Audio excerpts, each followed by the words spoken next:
বিসমিল্লাহির রহমানির রহিম। আলেকজান্ডারের নাম শুনে এমন কোনো ব্যক্তি খুঁজে পাওয়া দুষ্কর। তিনি অর্ধেক পৃথিবী শাসন করতেন। একবার আলেকজান্ডার এক দার্শনিকের পাশে গিয়ে দাঁড়ালেন, সামনে গিয়ে দাঁড়ালেন। তখন দার্শনিকও বললেন যে আমি আপনার জন্য কি করতে পারি। তখন ওই দার্শনিক বললেন যে আপাতত আপনি সরে দাঁড়ান, আমাকে রোদ পোহাতে দিন।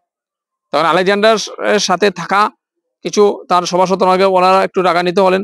তখন তিনি তাদেরকে থামিয়ে বললেন যে আমি যদি জীবনে আলেকজান্ডার না হতাম তাহলে ওই ব্যক্তির মতো দার্শনিকই হতাম।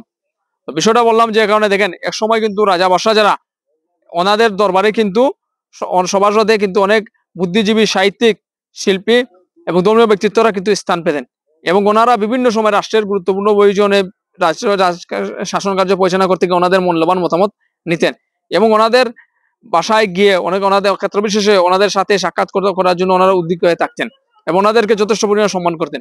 কিন্তু বর্তমান সময়ে আমরা দেখেছি যে আমাদের নেতৃত্বে অনেকেও কিন্তু এই যে সবার সাহিত্যিক, কবি, সাহিত্যিক, শিল্পী এদেরকে কিন্তু তেমন পাত্তা দেন না। দেখেন, ওনাদের সাথে যোগাযোগ রাখতে হবে, ওনাদের সাথে সম্পর্ক রাখতে হবে এবং ওনাদেরকে সম্মান করতে হবে, কারণ ওনারা যে পরামর্শটা দিবেন অনেক সময় এটা দেবেন নিঃস্বার্থ পরামর্শ। সবাইকে ধন্যবাদ জানিয়ে শেষ করলাম।